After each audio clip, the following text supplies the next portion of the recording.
The OUYA. OUYA? OUYA? I don't really know how to pronounce it. There we go. So what is it? Why do I have one, and is it worth owning in 2025? Well, the OUYA was released in 2013. But to tell the full story, we have to rewind to 2012 when it was announced. See, the OUYA is known for having the most successful Kickstarter up till that point. And if you're wondering what a Kickstarter is, think of a cryptocurrency scam, but at the end of it, sometimes companies do actually release a workable product. Now let's talk about 2012 in the context of gaming. The Wii U was slated to launch later in 2012. The Xbox One and the PS4 were set to launch in 2013. None of these consoles were going to be under $300. There really wasn't a strong budget option for gaming at this time, and that is where the OUYA, whatever we're pronouncing it as, was slated to step in as. It was going to be the budget console retailing at $99. That caught people's attention along with other promises the company was making, which I'll get into in a bit. But we also have to talk a little bit about mobile gaming, being iOS and Android gaming. In 2012, it was a very solid and promising looking landscape. Now I know in 2025, it's mostly free to play, pay to win type of garbage. But back then, you could actually get a hold of some really premium gaming experiences at a very affordable price. Think of games like Dead Space Mobile, Nova, or Infinity Blade. These were extremely polished feeling games that you could play on your phone. Other than affordability, the other major selling point of this thing was accessibility. Dev mode came available on every single OUYA console. They were encouraging development from literally anybody that wanted to try. It's also extremely easy to open one of these up to get at the hardware if you were interested in doing hardware modifications. Also, can't forget to mention the operating system that shipped with it was Android 4.1. It was completely open source, just adding to the accessibility of this thing. And those lofty promises resonated with gamers because within 8 hours of launching their Kickstarter campaign, they surpassed their goal of $950,000, raising $1 million. The Kickstarter campaign was wildly successful, ultimately raising over $8.5 million, letting OUYA get to work on their console. After fielding some skepticism of whether or not these things were actually going to come out, the first of these bad boys were shipped to Kickstarter backers in March of 2013, with the retail version coming out in June of 2013 for everyone else. They delivered on their promises. They released at $99. It was open to everyone to develop for, so why then did it fail? Truthfully, there were a bunch of reasons you could point to, but ultimately what matters is that the games just weren't that great. There was a ton of shovelware released for this thing because they were just pushing people to develop games for it, not doing a ton of quality control of the games that wound up on this thing. To be clear, there are a few standout titles that came out for the OUYA, but nothing that was going to drive people to go out and get one. Still, doesn't mean we're not going to have fun with it today, so saddle up. So one thing I want to say about this console is that for $99, it actually feels pretty good quality. It's a nice metal casing. It's got a nice weight to it. I gotta say, for 99 bucks, it could have been much, much worse than this. This is pretty decent. Let's take a look at these back ports here just to see what we're working with. So this is where our power supply goes in. We have our Ethernet cable port here, HDMI and USB. There's also a micro USB here. I'm not quite sure what that's for. This is the controller that it came with, and I have to say it is a bit of a weird shape, but I mean, it's not that far off from a standard controller these days. The D-pads and the joysticks and the buttons, they all feel fine. I don't feel anything about this controller that I would absolutely hate.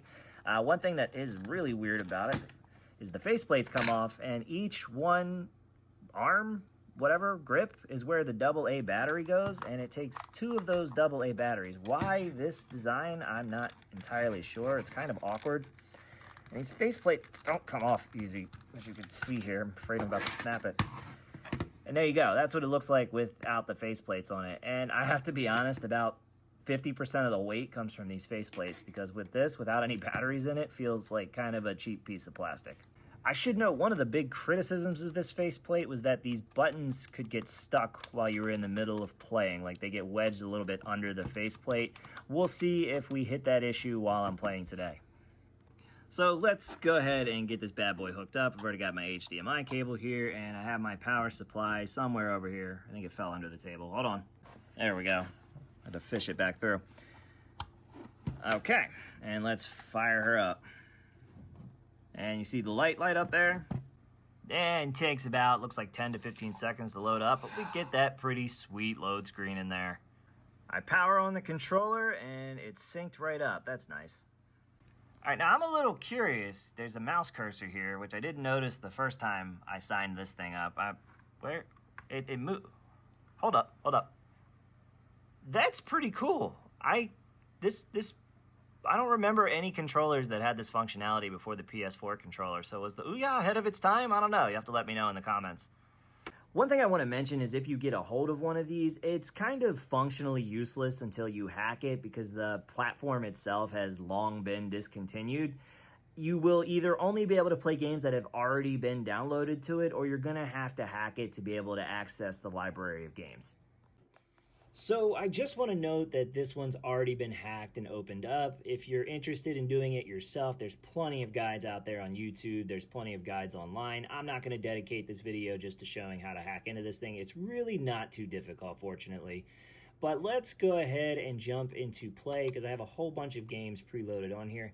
Now, we have a couple games on here that were huge sellers on the OUYA, or at least best sellers, I guess we could say. One of them was Towerfall. Towerfall was the best-selling game on the OUYA.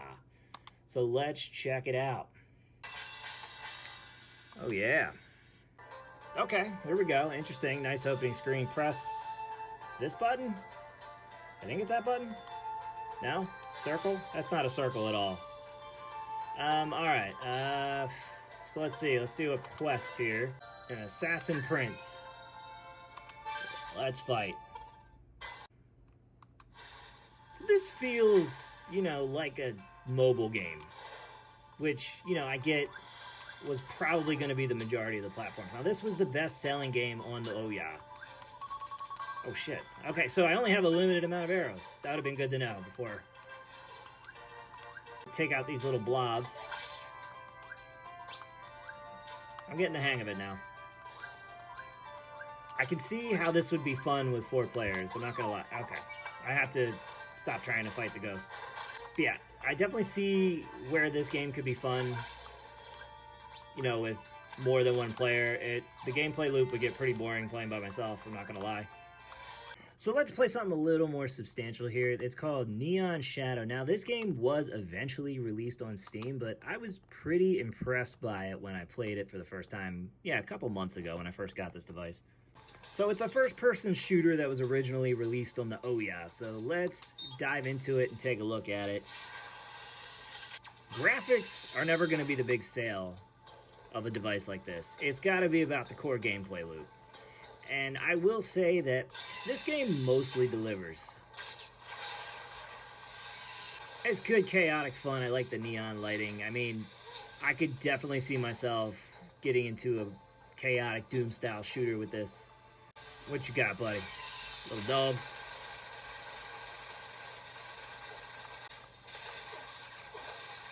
Oh, I'm gonna die. For sure I'm gonna die. Alright. I have a demo on here of a game called Shadowgun, which was essentially a Gears of War knockoff, but it definitely showed the capability of the OUYA for whatever that's worth. So you can't get the full game anymore without some really convoluted process that I don't feel like doing. But I'm going to go ahead and just show off the demo here, because the demo is what I was able to get a hold of. There is a way, I think, to get the full game on here, and maybe I'll look at that in a second. John, are you there? Here we go.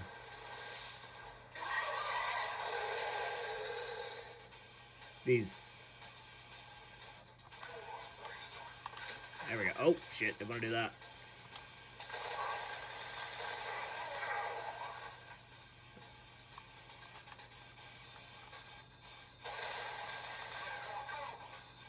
I wonder if it has the action reload. Nope. I mean, look, I'm not going to lie. The quality of this game isn't bad. It is 100% a Gears of War knockoff. But I mean, graphically speaking, gameplay-wise, it's solid. It shows what could have been if there was more development put into these games. If it wasn't so geared towards indie developers, and if a couple larger studios had put their weight behind it, I think we could have seen some really, really good games come out on the OUYA. Unfortunately, it wasn't meant to be.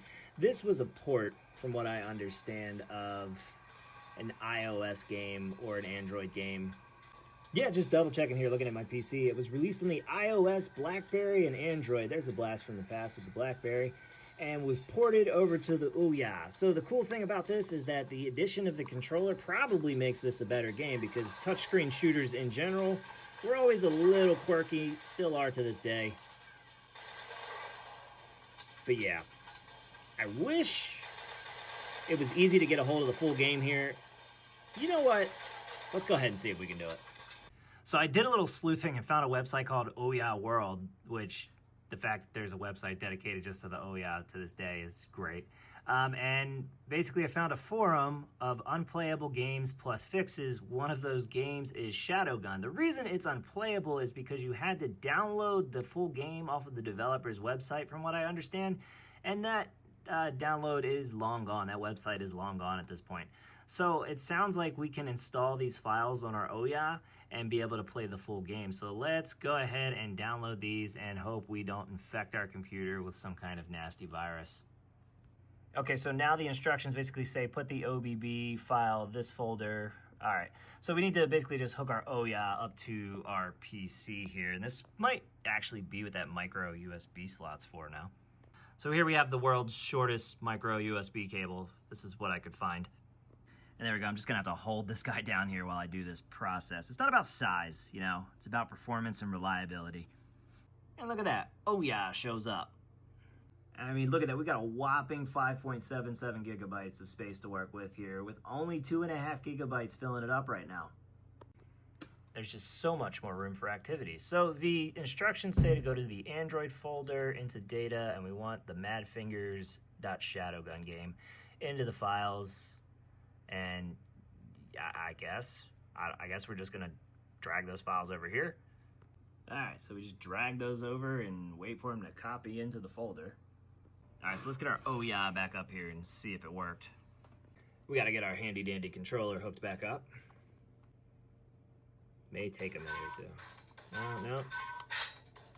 Give me full game. No. Restore purchase. I don't know. It's not working. Maybe I need to power the OUYA off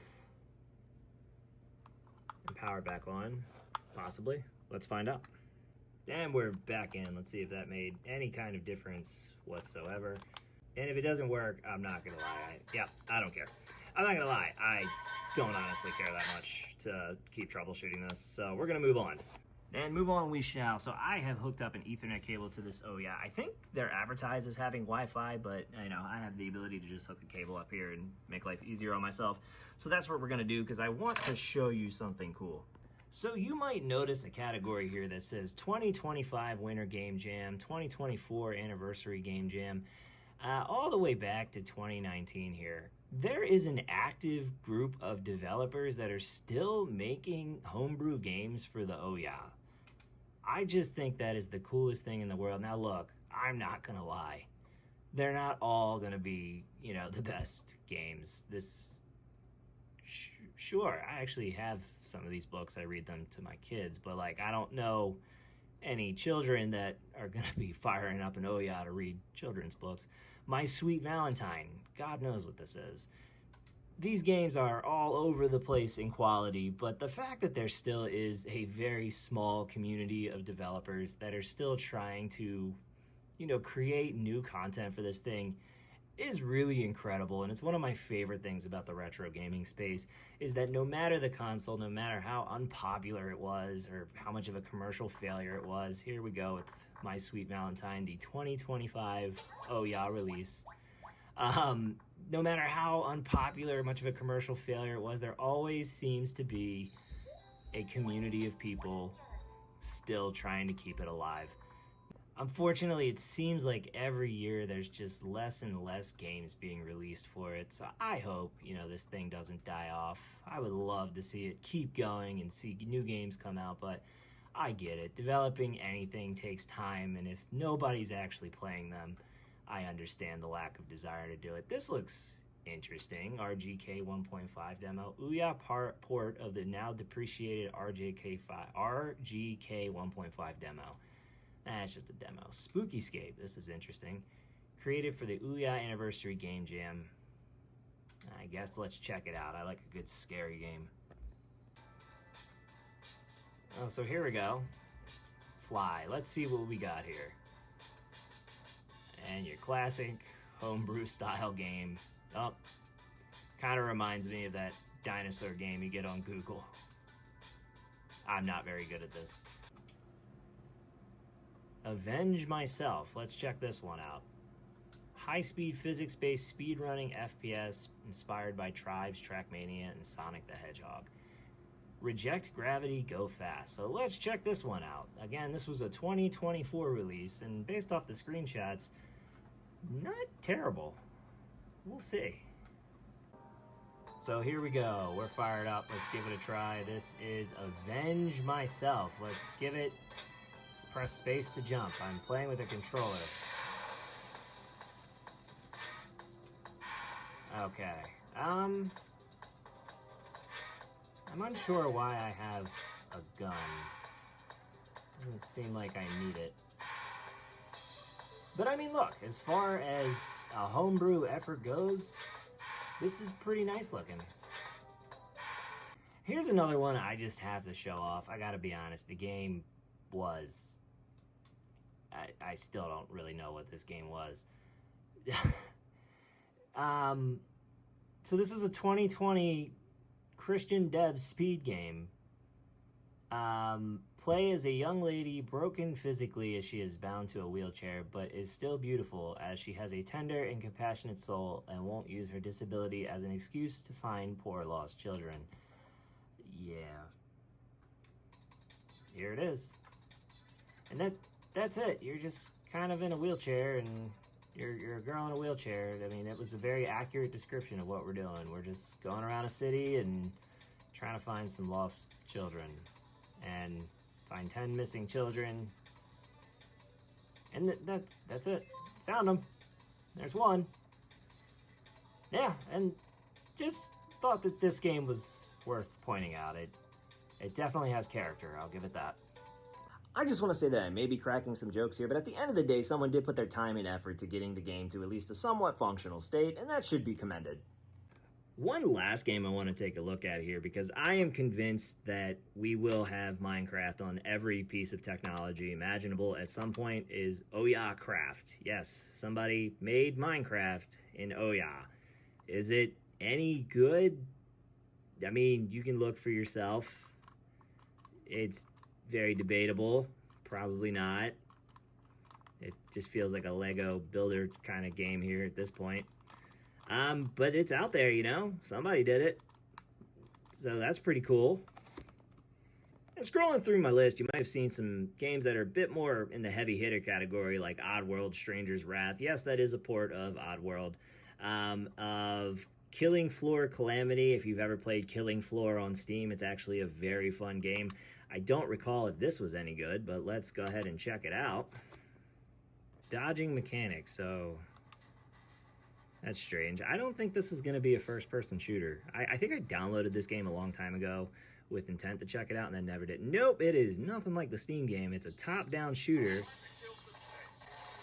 This could be very fun with 4 players, easily.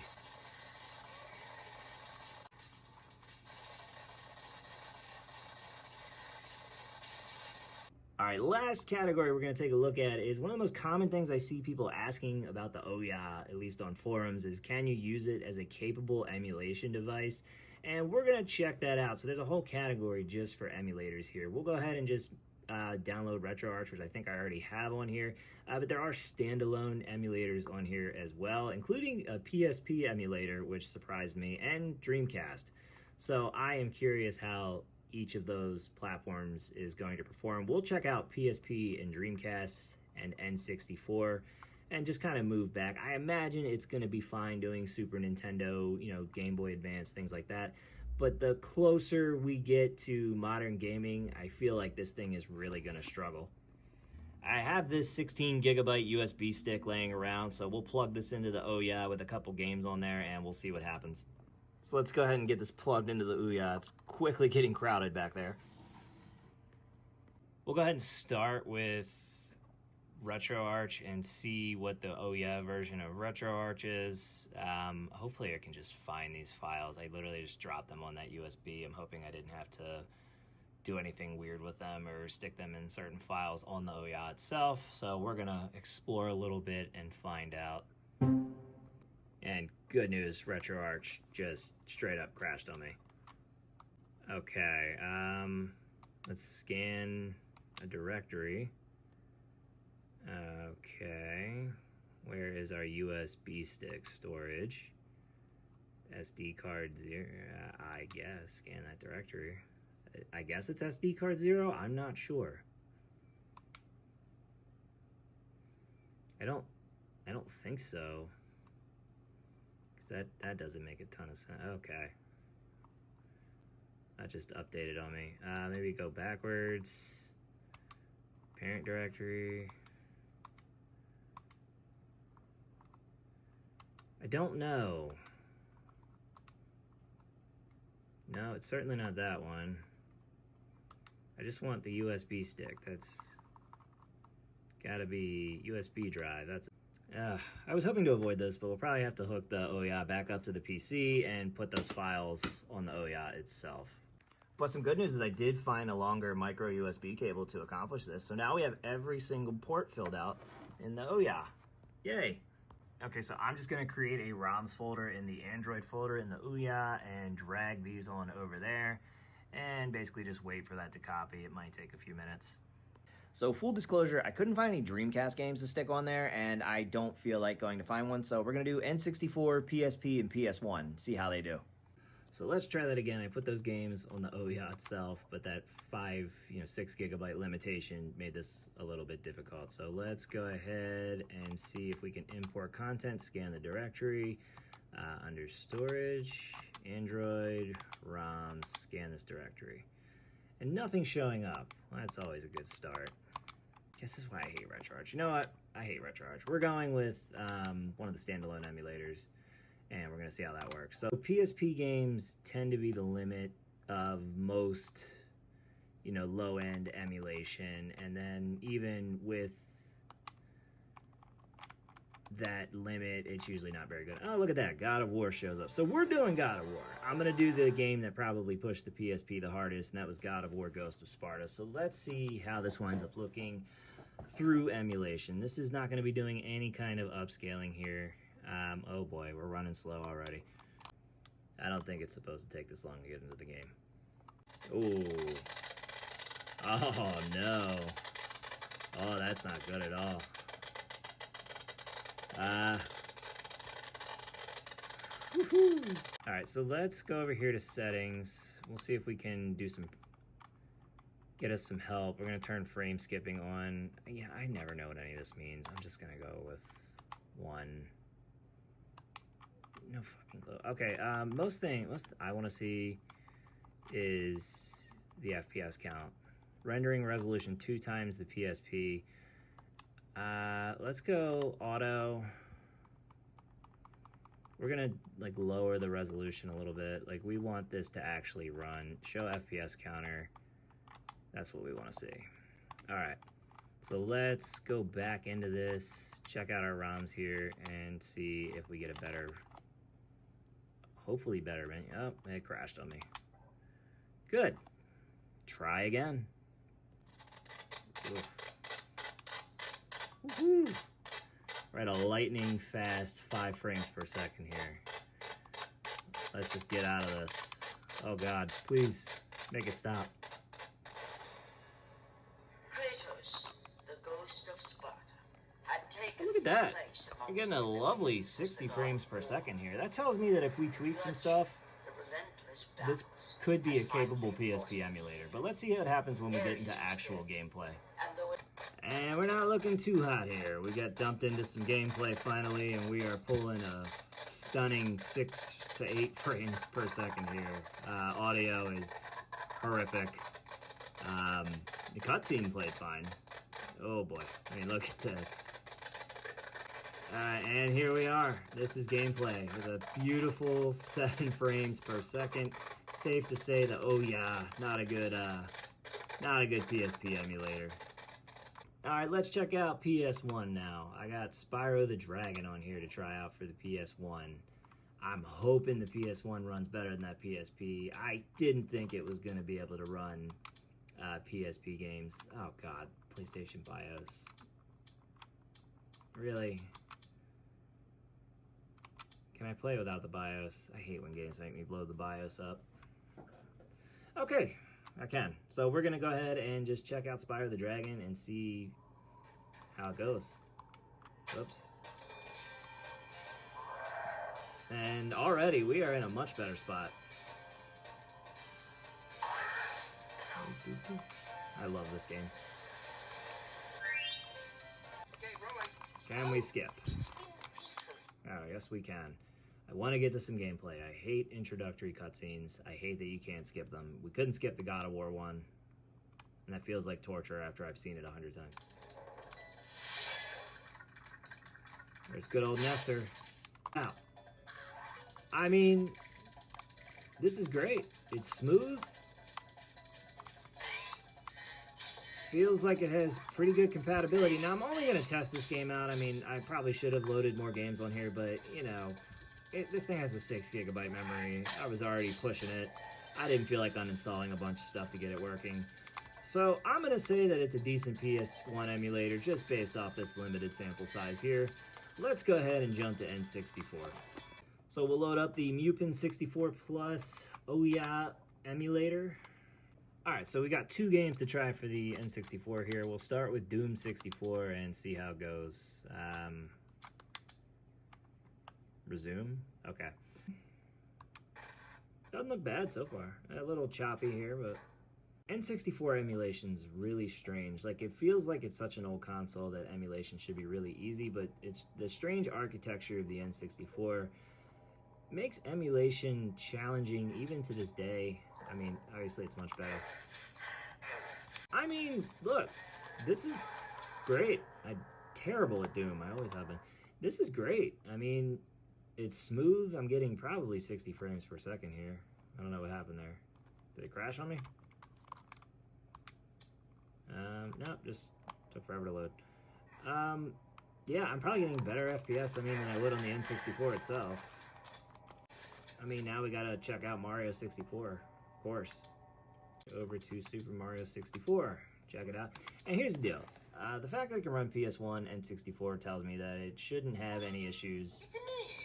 Mario shouldn't have any issues running NES, Super Nintendo button. There we go. Apparently this was the start button. Okay.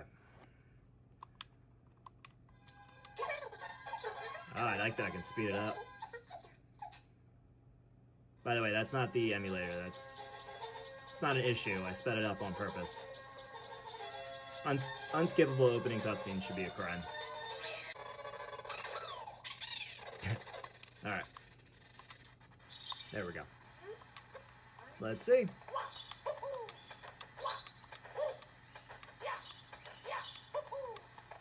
It's not too bad. No, this guy. You know, I mean, I'm getting... It's a solid game. I mean, it's solid emulation for the N64.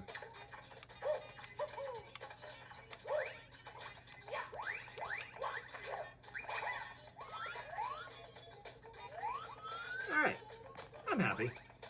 So last question, is the OUYA worth it in 2025? The answer is an honest no. I mean, most of the games that were worth anything were either ports or they were already ported to Steam or another platform. Emulation, you saw yourself. I mean, N64, PS1 seemed to be fine. I imagine anything older than that would be fine. But once you get beyond that, it doesn't work very well at all. And there's cheaper alternatives that can get up to like GameCube these days. So there's really not a lot of purpose in getting this just for an emulation device. And you probably saw on there that there's a Moonlight game streaming app. I'm going to be honest with you, I couldn't get it working. I tried for, roughly a half hour to troubleshoot it. Couldn't get it done. It's probably because this is an Android 4.1 device, and it maybe just doesn't play well with newer tech. Either way, you know, I have other PC streaming devices that are way easier to set up, so it wasn't worth the troubleshoot at all. So I would say that this is also not a capable PC streaming device. One other thing I want to point out, this thing gets freaking hot after you play with it for a long time. I mean, I just unplugged this thing and it is warm to the touch. I mean, a metal-ish case probably wasn't a great call for such a small device, but worth it in 2025? No. I do think it's cool that there's still an active homebrewing scene out there for the OUYA. I don't know how active it is anymore based off the 2025 offerings so far, but you know, it is only May. Who knows? Maybe there's a big drop of more OUYA homebrew content coming this year. But yeah, it's cool. I love the passion of retro game developers. They're always keeping old stuff alive.